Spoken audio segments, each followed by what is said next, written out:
we'll do that with cover cropping, and instead of using herbicides, like right now we've got 350 sheep are eating the weeds up on Syrah Hill. So we're still pruning, but our sheep, and maybe we can show you a picture of one of our sheep here later on, are eating the grass down, so we don't disc it, which leaves a nice organic carpet. Yes. Okay. And really quickly, we got another question. Thank you, Charlie.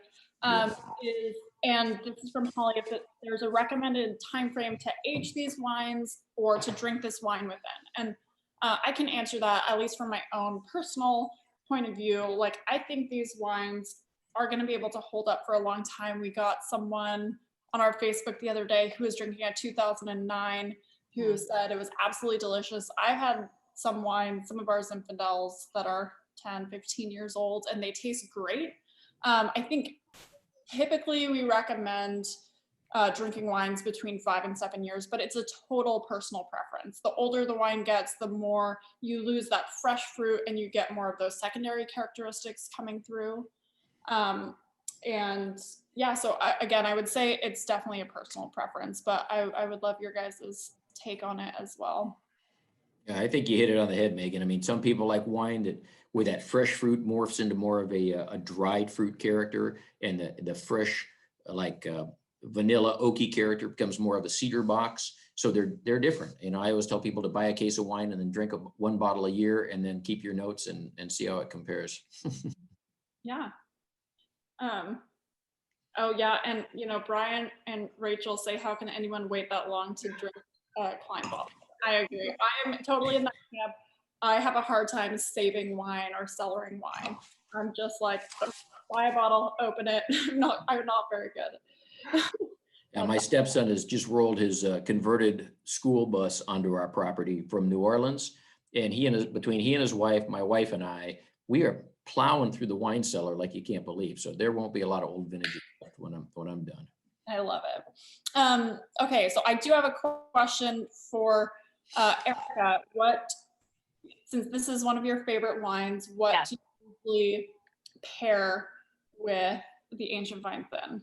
I'm so glad you asked me that. So I'm kind of a cheese freak. I love cheese. I love food. The whole wine and food going together, that's my jam. No pun intended. But so for me, for this wine, I would really like a hard Gouda or a sharp white cheddar. And then for an entree, I would actually pair like a Italian oregano meatballs. So for that one, you can actually find the recipe on the website. So I tried the two together, and it's magic, you guys. It's incredible. And I have to say, this one especially, this Zinfandel especially, I think it's one of our most versatile food pairing wines. Again, because it has that high tone fruit, nice acidity, nice balance. So I think, Italian food, pizza, and I say this every single. I feel like I say this every single virtual tasting, but I do love pizza and wine. But pizza, and then also things like barbecue and that tanginess that you get in barbecue sauce, this would be great. But then when you go to some of these bigger bodied Zinfandels, maybe, it's going to be too overpowering. So I think this is one of definitely our most versatile food pairing Zins that we have. But yeah, and leave your favorite Zin food pairings in the chat box, guys, and tell us what you would pair with this. I think you hit it on the head though, Megan. If it's got tomato paste in it, or any kind of tomato-based food, that strawberry and that Zin is just a wonderful connection. Yes. Okay, and really quickly, I have to give Corey Sample a shout out. You have the old Cline guy in your background. That is so funny. I love it. He has been retired, but it's nice to see some old photos. That was a big rubber man that was in front of the tasting room for a long time. And we had a whole wall of photos of people that looked just like him posing with him. It was absolutely hilarious. Yes, and I actually have a very funny story about that. And I don't think a lot of people know this, but there's also one of those big rubber guys over at Jacuzzi. And for those of you who don't know, Jacuzzi is across the street from Cline. It's our sister winery where we make Italian varieties. And so there's another big rubber man. And before these guys came to live at the winery, my parents told us that we were adopting 3 brothers. And I think they were just playing a massive practical joke on the 7 of us. And we told everyone at school. I was in 4th grade. I was like, we're getting 3 new brothers. This is amazing. And they turned out to be rubber. And anyway, it was pretty funny. And I hope one day to play some practical jokes on my kids the same way. Yeah, that is pretty funny. Yeah. Oh, I love it. Awesome. So if you guys have any more comments about the Ancient Vine Zin, drop them in the chat. We can always come back and revisit this, but I think it's tasting great. Great job, Charlie, as always. And with that, I think we should jump into our second wine, which is our Bridgehead Zinfandel. Bridgehead Zinfandel. All right, this wine I think is just a real treasure. It is also in this little town of Oakley in just south of the Sacramento Delta there. It's surrounded by old vine carignan. These vines were planted in 1906, and you guys may remember that 1906 was when Willis Carrier patented the first air conditioning unit. And I remember that, Charlie. You certainly remember that. And Teddy Roosevelt was president, and I think San Francisco had a little earthquake issue that year too. But these vines were planted. So this Bridgehead Zinfandel, it's 100% Zinfandel. We didn't make a lot of cases of this thing this year, but it's pretty big. Those grapes ripen up. So this guy, when you get it in your mouth, you'll taste it. There's a certain weightiness to it because it's closer to 15% alcohol. So it's a little bigger alcohol than the Ancient Vine Zin was. And you can feel that weight. The alcohol doesn't really come through because it's such a big flavorful wine too, but it is a flavor. It is a flavorful wine. So we fermented this wine. As a winemaker, you can make lots of different choices. For us, a red wine, it's almost like making coffee in the sense that there's an extraction going on. So that sugar converts into alcohol, which acts as a solvent.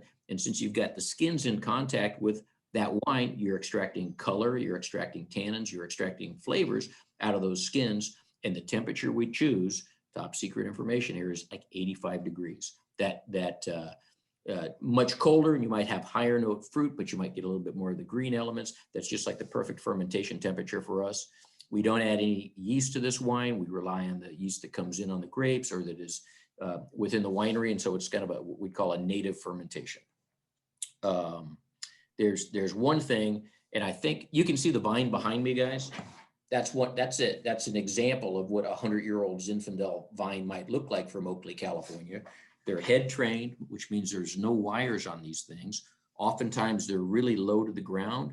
And if you can imagine taking care of a vine like that, it takes a huge amount of hand labor. And that's why so many of these old vines, these old head trained vines, are being pulled out, because you can plant a vineyard in that same location and get 3 or 4 times the crop and do it mechanically and reduce your cost of farming dramatically.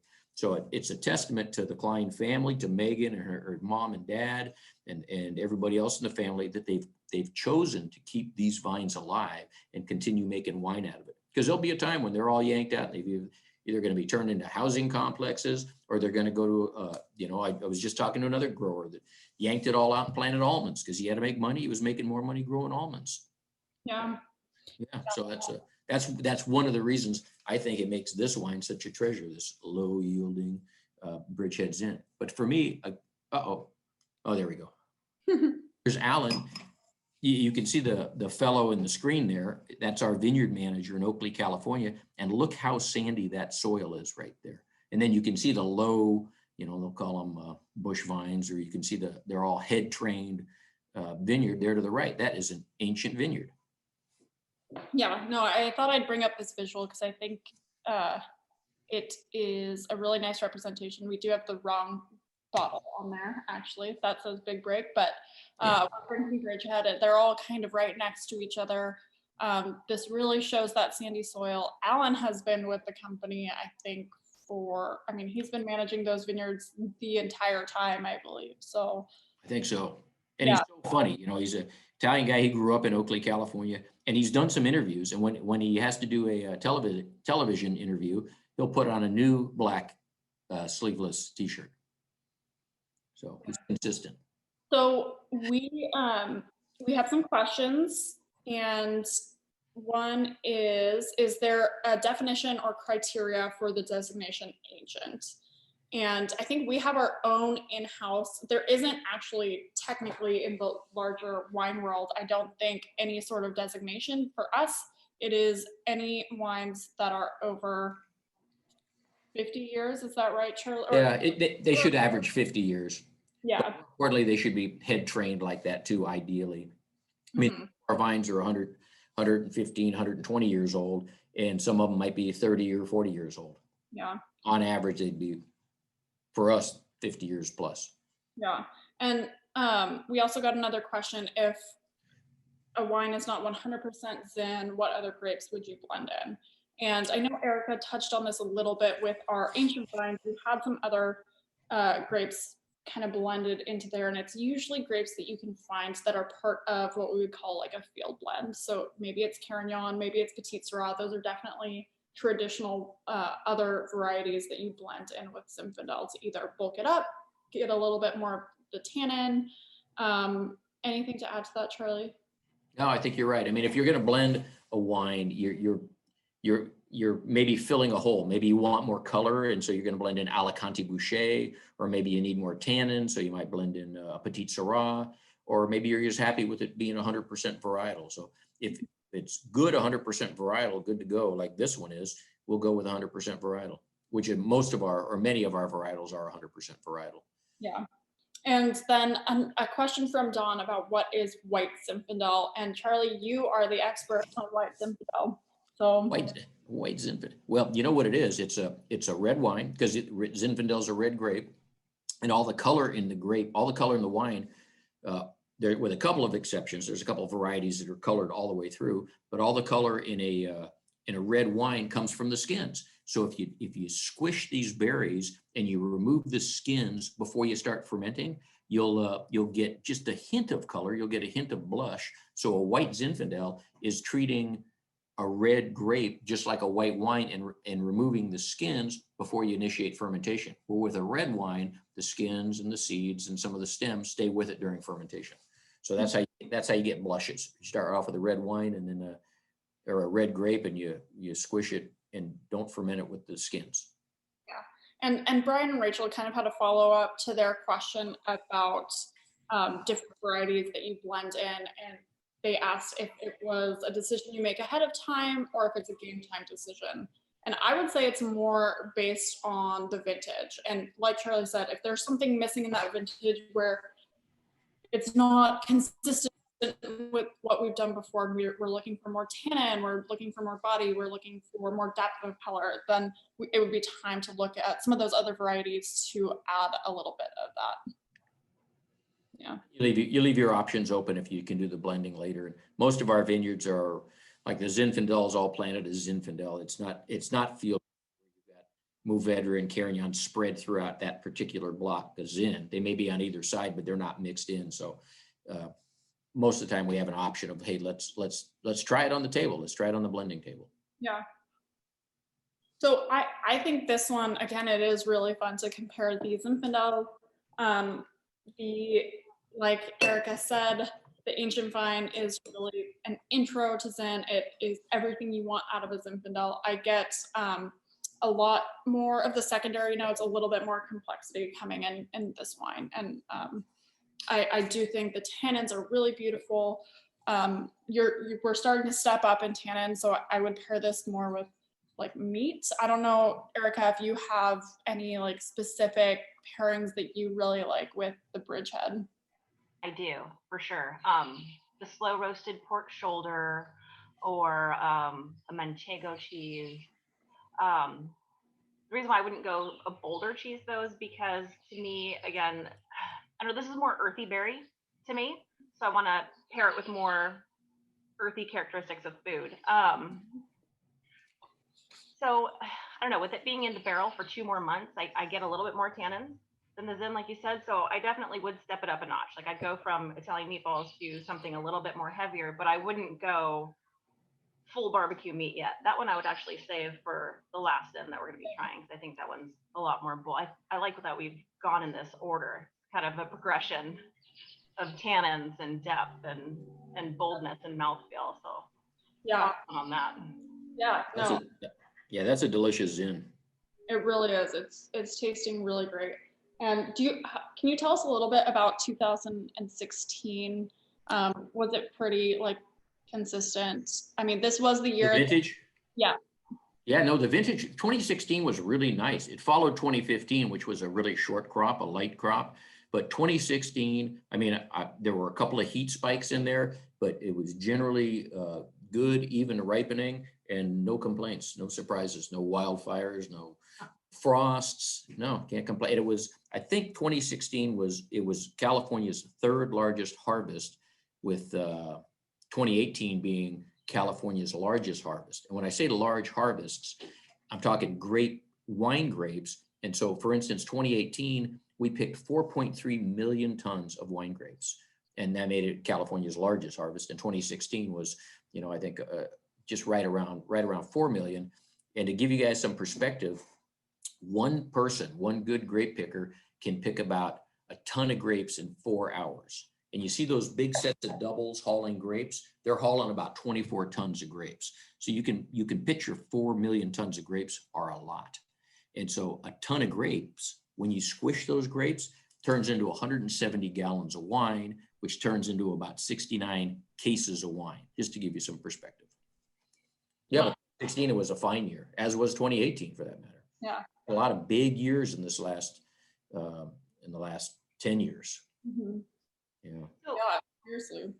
Since we're talking about years in the 2016 vintage, I just want to take a minute to point out that, Charlie, your recommendation typically for a Zin is 5 to 7 years.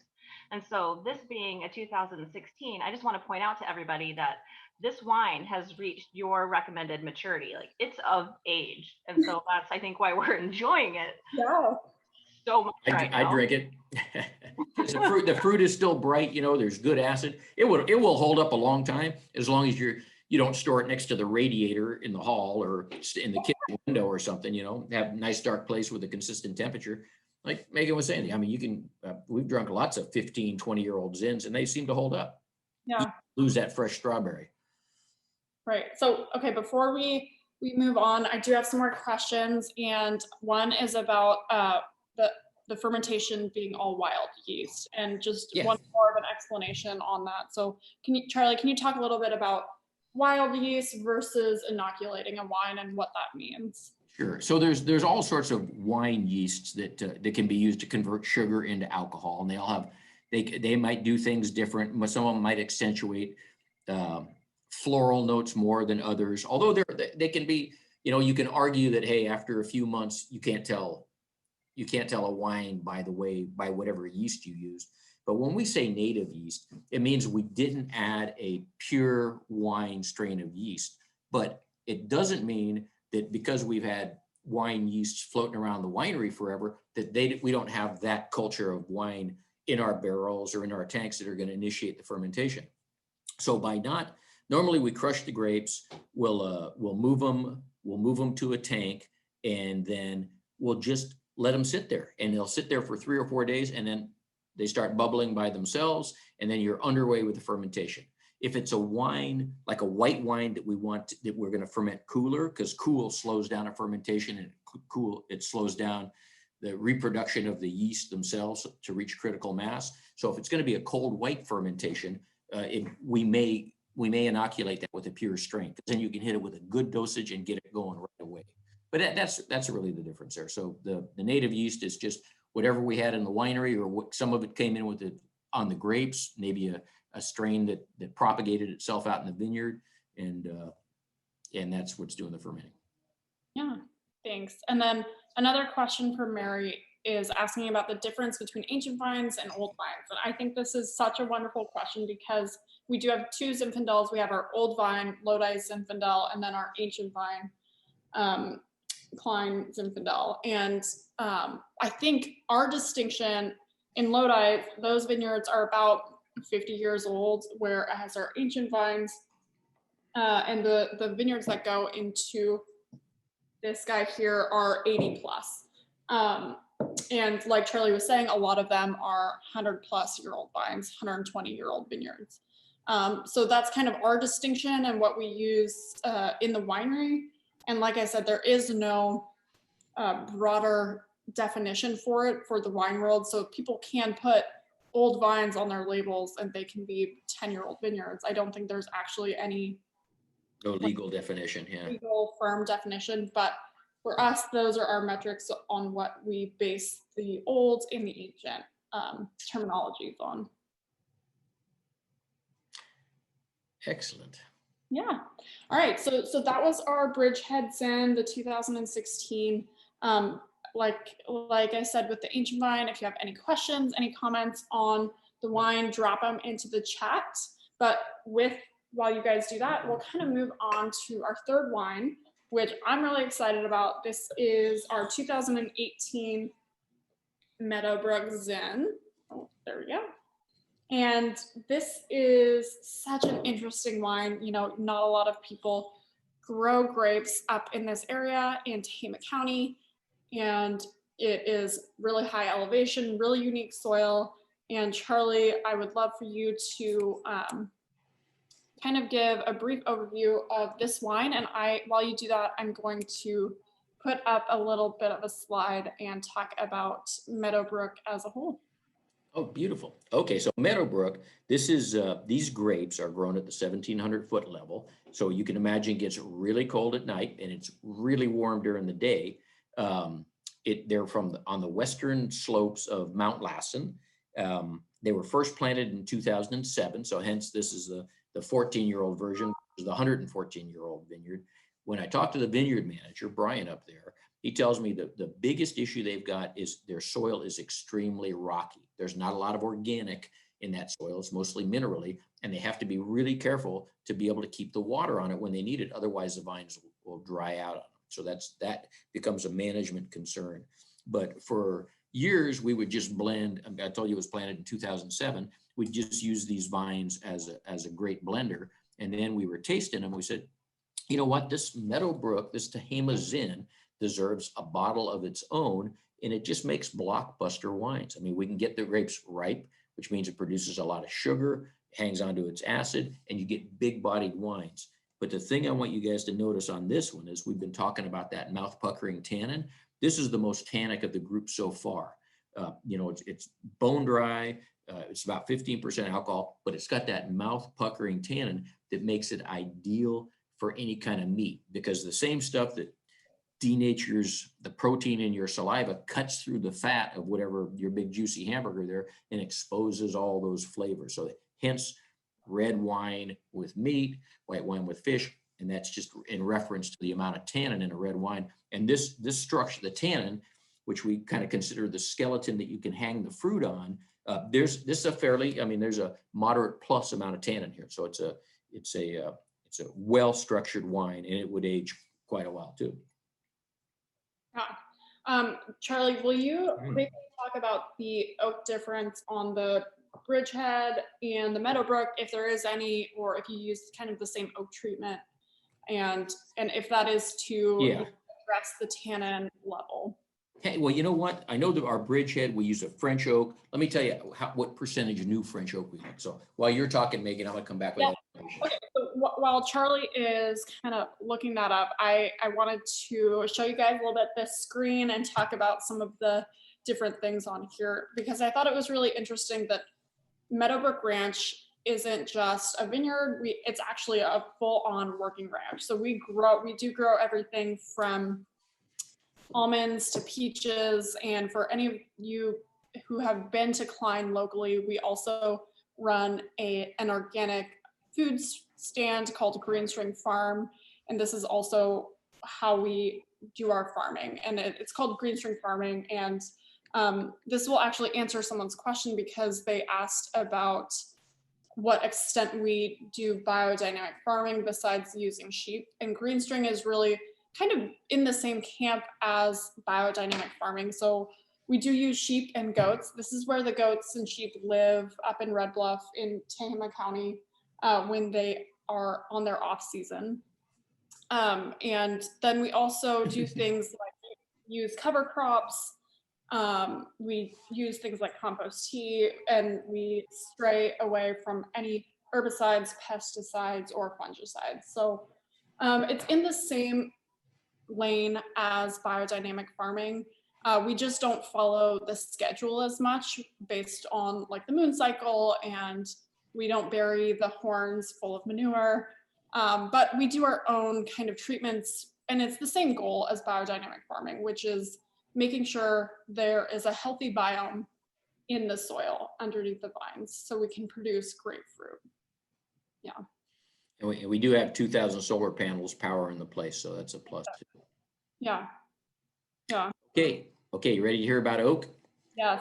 So we use French oak for both, but the Bridgehead, we use what we call 30% new French oak, which means if you're looking at a new barrel, 1/3 of your 30% of your wine gallons are going to go into that new barrel. That's the oak equivalent we're using. So when somebody says, "Oh, it's 50% new oak," that means it's the equivalent of half the lot went into a new barrel. So with the Bridgehead, we use less oak, 30%. With this big blockbuster Meadowbrook that's got the tannin in it, that's actually got 40% oak in it. And it was such a big wine that we said, oh, you know what, it can handle that oak, and it's not going to taste like you're licking a gymnasium floor or anything. It's going to be nicely balanced. And so I've even heard of winemakers doing 200% new oak, which means they put their vintage in a brand new barrel, the whole thing, and then 4 or 6 months later, they move it from that new barrel to another new barrel. And what happens is you're extracting flavors from that oak. Flavors, they can be spicy flavors, they can be molasses flavors, they can be vanilla. You're extracting those oaky flavors, and that's really another winemaking choice. How much oak do you want to put on that wine? And Cline, we generally try not to overpower the wine or balance it with oak. So our oak is in the background. Yeah. Erika, I'm gonna quickly ask you about food pairing, but before I do, I think Paul has a really great note. And the tannic structure is great, and he would pair it with Traeger smoked beef brisket, slow cooked for at least 12 hours. And I like that distinction, at least 12 hours, guys. Make note. Sounds good. And it sounds delicious. So Paul, you might have to send us all a recipe.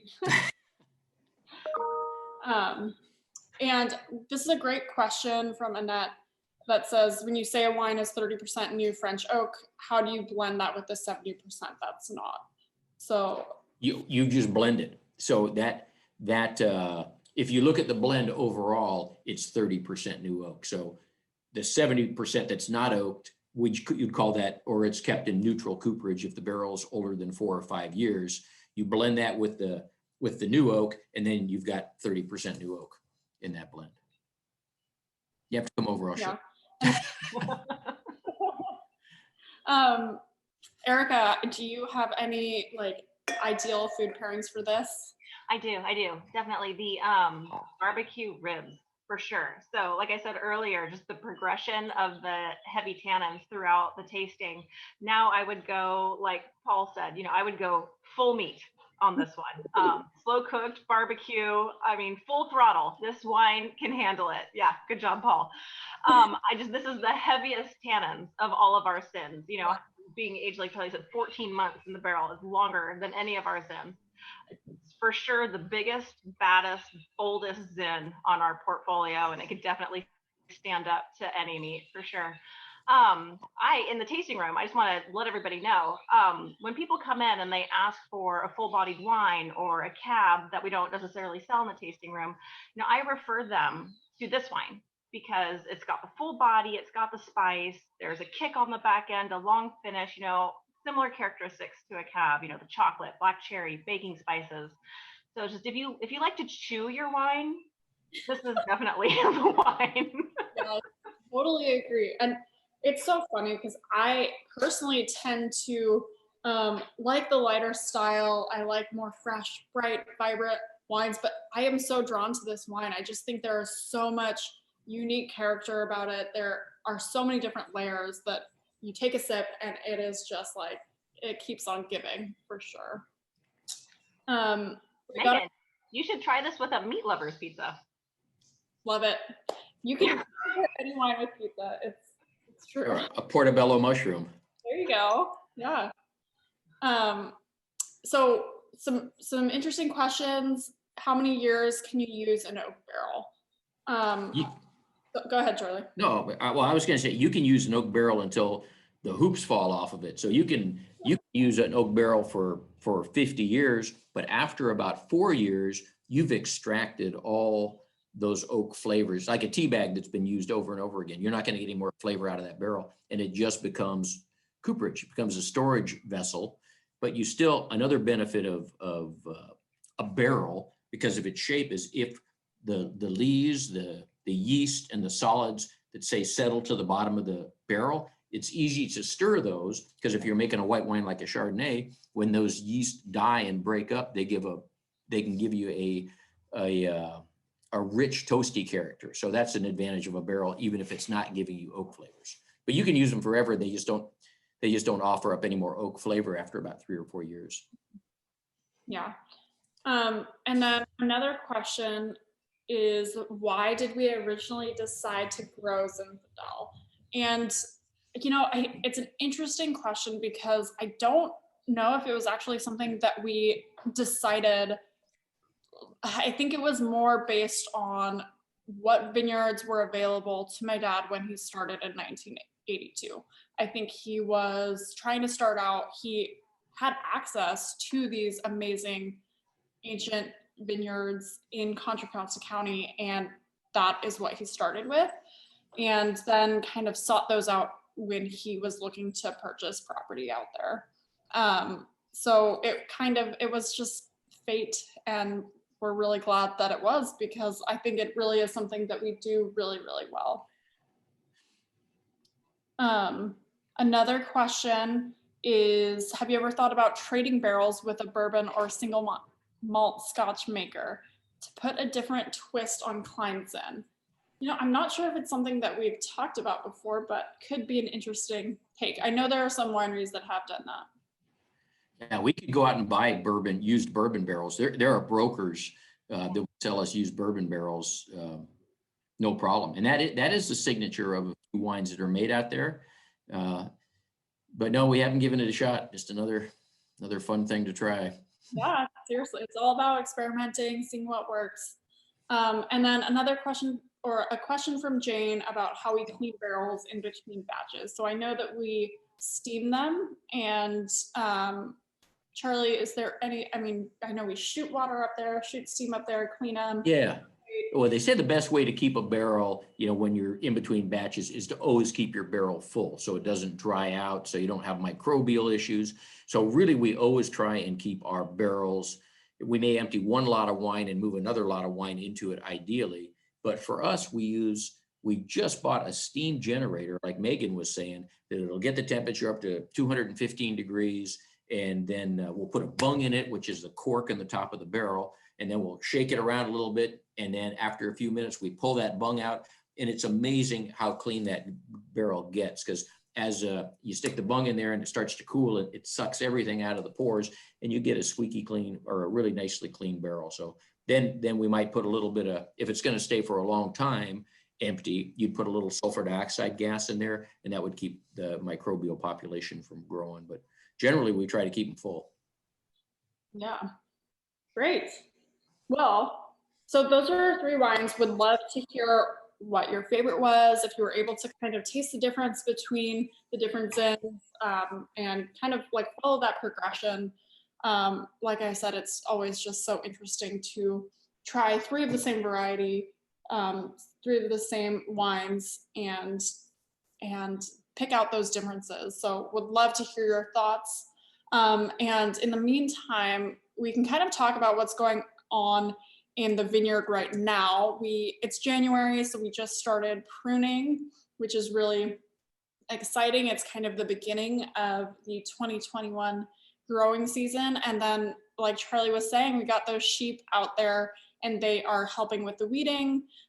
Just the other day, they crossed the street from Cline to Jacuzzi. So we had to stop traffic, have people out there waving their hands and be like, come on over, cross the street.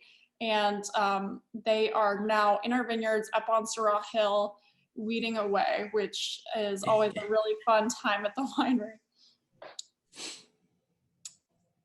Yeah. So with that, Erika, any final words from you? Yeah, thank you, Megan. Yeah, for me, I love all these three wines. You know, as you mentioned earlier, I disclosed to you earlier today that the Ancient Vine Zen was definitely hands down my favorite. But I just want to point out that I really appreciate all three, just in different situations. You know, a cold, rainy night, definitely the Meadowbrook. You know, a nice, elegant prime rib, I'm going to do the Bridgehead, sophisticated. And then for, you know, every day, long day at work, come home, I'm going to pop open the AV Zens. I have a true appreciation for all these wines, and I feel each really does serve a purpose. And on the note of 2021, I just want to say that we are just really excited and planning away for new experiences and just ready to welcome everybody back in a safe and fun way. And I miss you guys. We miss having people on property. Yeah, once it's safe to do so, just please come back, come visit us, come say hi, come ask for me. I'll come stop by and say hi. Our donkeys miss people too. They really do. We've got 2 miniature Sicilian donkeys that were a gift. Megan, did you give that to your dad for a birthday present or something? Yeah, so me and my siblings were like, what do you get your dad who has everything? Miniature donkeys. Like, and they are cute as can be, and they're just lonely without the visitors. So they are. And really quick before we sign off, Elizabeth asked how we keep the goats and the sheep from eating the grapes or the vines. And it's a great question. Right now, thankfully, there's no grapes or leaves or anything, so they are just focusing on the weeds, but they do come back in July when we do have grapes and leaves, and the vines are thriving. And so thankfully, we bring them in at the perfect time where the grapes are still sour enough that they want nothing to do with the grapes, and they just focus on eating the weeds. So it was definitely trial and error at first, but I think we've got it down now. Yeah. And so with that, I just want to say, you know, happy 2021 to everyone. Thank you all for joining us. Like I said in the beginning, we look forward to this event every month. It's something that we want to keep doing past COVID, past all of this. It's just really fun to connect with people on here that we don't typically get to see. And just thank you all again for your support. It means the world. And you know, have a wonderful evening and drink some Cline wine. And we hope to see you next month. Yeah. Cheers. Cheers, guys. Thank you.